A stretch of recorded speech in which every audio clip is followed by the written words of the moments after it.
Assalamualaikum warahmatullahi wabarakatuh. Alhamdulillahi rabbil alamin. Wassalatu wassalamu ala asrafil anbiya'i wal mursalin wa ala alihi wa sahbihi ajma'in. Innal hamdalillahi nahmaduhu wa nasta'inuhu wa nastaghfiruhu wa na'udzu billahi min shururi anfusina wa min sayyiati a'malina.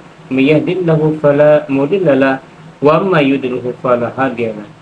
Asyhadu an la ilaha illallah wa asyhadu anna Muhammadan abduhu wa rasuluhu la nabiyya ba'da.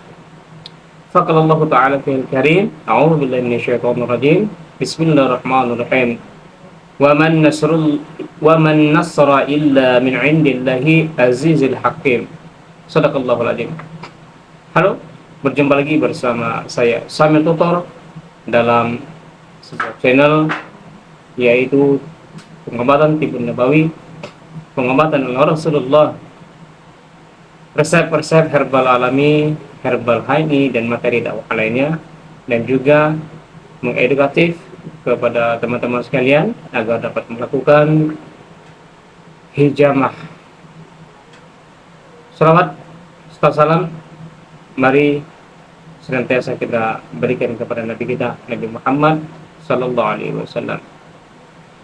Oke guys, pada kesempatan malam kali ini Samil Tutor akan memberikan materi, yaitu bagaimana caranya agar Allah mendatangkan pertolongannya kepada kita, atau kapan pertolongan Allah itu datang.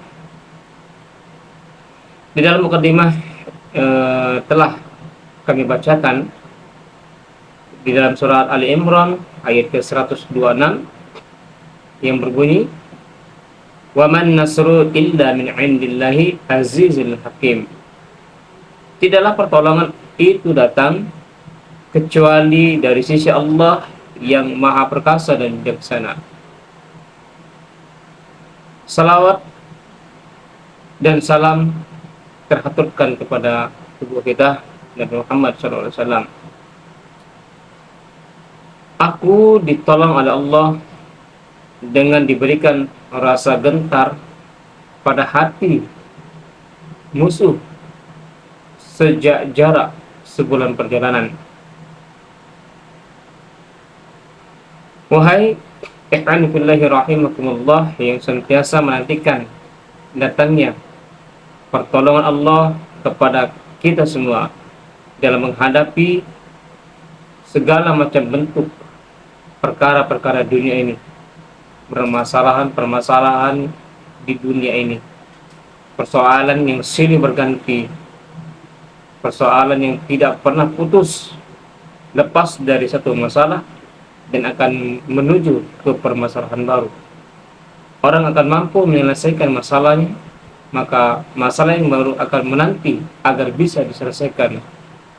Saudara-saudaraku dirahmati Allah Subhanahu wa taala, ada satu hal, perang yang paling besar di dalam diri kita selain perang yang pernah dilakukan oleh Rasulullah SAW di zamannya.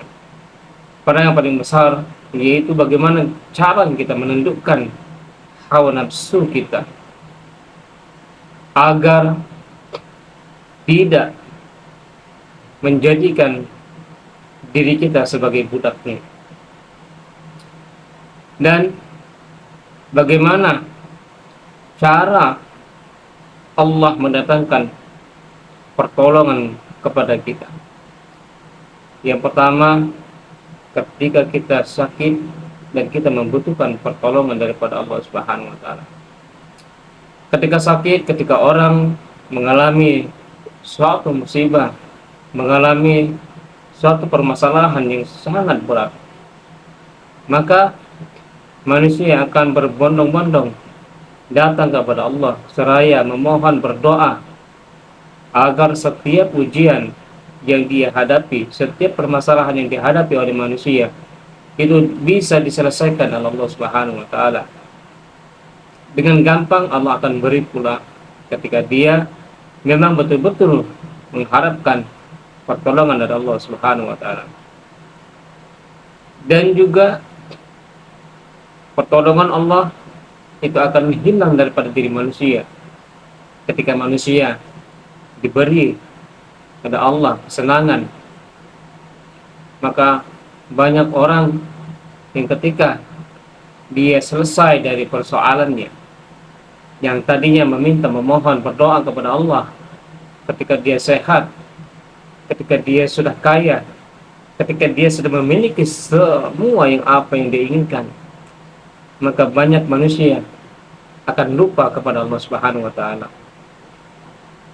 Saudara-saudaraku yang dirahmati Allah Subhanahu wa taala, sebab-sebab pertolongan yang diperuntukkan bagi setiap yang mengharap pertolongan Allah agar dapat menolong dirinya.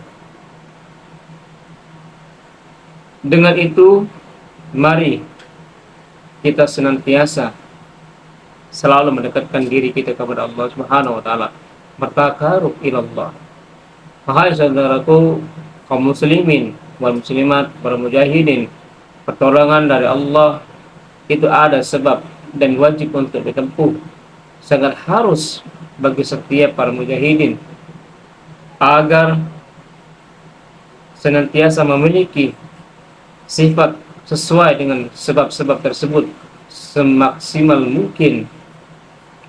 Sekarang akan kita sebutkan sebagian sebab-sebab itu secara ringkas agar kita memahami lebih detail tentang bagaimana cara Allah menurunkan pertolongannya. Sebab yang pertama adalah bersemangat untuk ikhlas karena Allah Subhanahu wa taala dan selalu tepat dalam melakukan suatu amal kebaikan, ketaatan kita. Segala apa yang diperintahkan segera kita kerjakan tanpa harus berpikir panjang. Yang paling berat ketika kita menginginkan sesuatu dan kita tidak bisa menjalaninya dengan sebaik mungkin. Syarat yang kedua yaitu harus ikhlas karena Allah Subhanahu wa taala. Setiap apa yang kita lakukan maka ikhlas untuk mengharapkan ridho daripada Allah Subhanahu wa taala.